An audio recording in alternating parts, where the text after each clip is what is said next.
Well, we're looking at a slightly different circuit and then probably a little bit more complex to look at initially. But this is a type of thing that some examining situations will throw in, and it looks quite confusing when you first look at it. But the point is, it all starts from here, and as we said before, if you work from this side back towards your supply side, you'll be able to work out what the final resistance of all this network is. Now, the issue being is that they put these resistors on angles like that, but it's only to see if you can interpret whether or not the combinations are in series or in parallel. So if we start from this end and we look at the first two resistors we come across, we've got R8 as they're marked here and R11 over here, and you can see that they're in series with each other, and if you combine those two you end up with 10k plus 200 ohms. That gives you 10.2k ohms as I put here. So what I've done is just put R8 plus R11. I renamed it 9 because it follows on from the circuit from like coming from this side, and we got that value in there. Our next stage is to work out the remainder of the section. Now I haven't drawn all this in, there's no real point. We're working from this side, working back towards this side, so I'm kind of concentrating on that as we're going through. So we got that combination worked out. Now we're going to work out the next combination.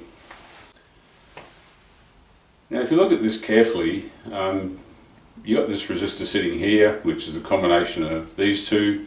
You got this one on a diagonal, but I mean, if you move the points across, if you move that there and move that vertically, you'd see that that R8 is in parallel with R9. So now we can work out this combination, and if we do that, you can see down here R8 in parallel with R9, and we end up with a value of 567 ohms approximately. There's a bit of rounding in this. So now we've got that sorted out, we can now concentrate on the next section. So now we've got R8, R9, and you can see that they're in series with each other. And if you put that in combination, and as we've done down here, so we've got R8 plus R9, you've got 800 ohms plus 567 ohms. So as you can see here, I'm just keeping our number system moving through. We've got R7, I've renamed that R8, and that combination that we've just done is now R9. You can see that R8 is 800 ohms, it used to be the old R10, and this 800 ohms is in series with R9. So you can see down here that we've combined that. You've got R8 plus R9 because it's a series circuit. So the new R8 is equivalent to 1367 ohms, and we got that worked out. Now we're going to do the next bit, and we're coming into this area here, so I'll put that up next. Alright, so we're now dealing with this R7 and R8, so you can see that they're in parallel with each other. So we've got to work that out first before we can work out the next step. So we've done that here. We've combined these two. We brought that R7 in parallel with R8, as you can see written there, and we worked that out, and our new R7 is 417 ohms. So now we're here, we've got the R6, R7 combination here, and if you look at that, and if you straighten this R5 up, you'll see that R5 is in parallel with these two. These two are in series with each other, and we've redrawn that up here. So you can see there that we've got R6 plus R7, so that's that resistor there, and if you add those together, you've got 400 ohms plus 417 ohms, you end up with 817 ohms, and now we've got to work out this next section. And you can see here that I've added on the front part out of the circuit here, just so things work out and you can see what the relationships are.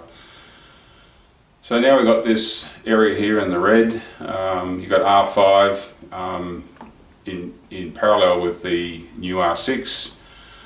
We put that together down here. We've renamed it R5 just to follow through from convention, as we mentioned a few times. And now you've got R5 in parallel with R6. If we work that out, we end up with 404 ohms for this resistor here. And you can see that this resistor is in series with this one. So we'll have a look at that next. So the outer green line here, you can see these two resistors are in series, but these two are in parallel to R3. So we've got to work out these first. So we've done that down here. We've combined R4 and R5, so R4 plus R5 because they're a series circuit. And you can see here R4 is now 804 ohms, so that's the 400 plus the 404 here, and that gives us the value of that one. So looking at this outer red line here, we've now got R3 in parallel with R4, which is what we've combined here. You can see that R3 in parallel with R4, so the new R4 is now 401 ohms due to the right calculations here. And now we end up with the situation, we've got our supply, we've got two resistors which are in parallel with each other, and we've got our right resistance sitting here. So R1 and R2, well R1 and R2 up here are both 600 ohms. So by convention, if they're the same value, you've got two branches, so the 600 is just divided by 2. That gives us our 300 ohms down here. And now we have a circuit with 300 ohms in series with 401 ohms. And if you combine that, you end up with R1 plus R2, which is the new R1 and the R2 worked out from here. Then you end up with R1, right, the final resistance, or RT if you want to call it that, of 701 ohms for the total circuit. So all this resistance up here has been broken down to a final resistance or a total resistance of 701 ohms. And again, you know, if you put a right supply voltage there, you'll be able to work out the total current right for the circuit, and then from that you'll be able to start working out all the voltage, current and power drops.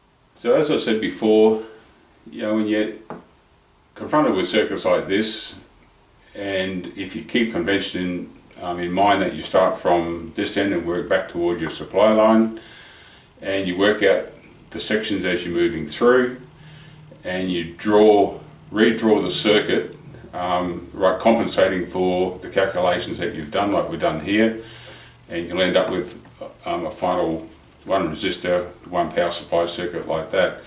But if you redraw it until you get a visual understanding of what's happening you know, in the circuit, it just makes it easier for you to follow through. And if you do make mistakes in calculation, it makes it easier for you to come back and try to sort those calculations out.